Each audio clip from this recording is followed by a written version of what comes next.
selling 100,000 is the new gold, right? And you may not do that. But you don't need to do those numbers to be a successful touring act.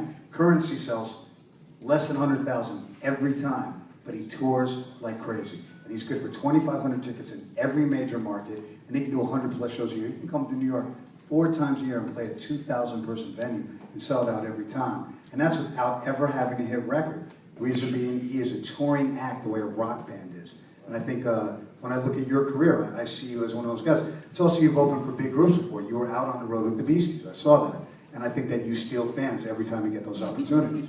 And I think it's very, very important because we have to come to this realization that we probably won't sell the records we once sold. It probably will never happen again. And we have these exceptions to the rules, and they are exceptions.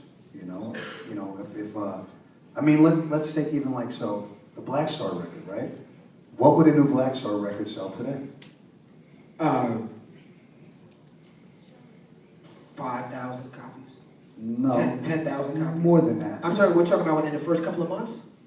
First week, what would it do? First week, new Black Star? Gotta be more than 2,000. 15,000.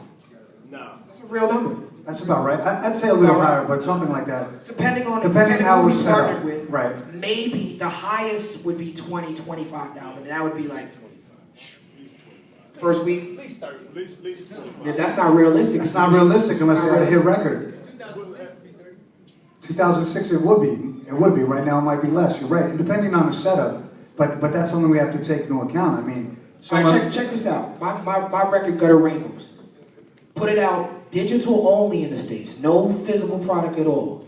I recorded that album in December. It came out January. So we had 1 month to promote it. We put it out online only. It's debuted. This was in 2011. First week, it sold 15,000 copies. Right? It was a story. It didn't make the top 10 hip hop. It made the top 30. It was like number 25. Everybody was very excited. 2 years later, I put out Prisoner of Conscience. This is a record. Now, Gutter Rainbows we spent 20,000 on. Prisoner of Conscience I spent the whole project I spent a couple $100,000 on. and it had a song on radio. Had a song already with Miguel, the hottest artist, right? We had EMI Caroline behind us. And I now have 800,000 Twitter and Facebook followers as opposed to the 100,000 I had 2 years ago. How many do you have? I have 800,000 each network, right? So Prisoner of Conscience, we had Kendrick Lamar on it, Currency, Busta Rhymes, it'll go Nelly, J. Cole producing on, Marsha Ambrose, list goes on and on. This is infinitely a bigger push. This is infinitely supposed to be a bigger album. First week Prisoner of Conscience comes out, 2 years later in a shrinking industry, Prisoner of Conscience, does it sell more than Gutter Rainbows? I know. No. It sold 5,000 copies first week. 800,000 Twitter followers, 800,000 Facebook followers, 5,000 of them decided that was worth it to buy my album.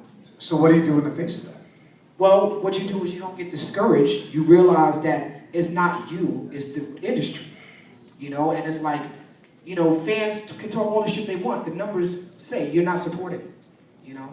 But the flip side of that is you're going to be more excited to support if you know you're getting it directly from me.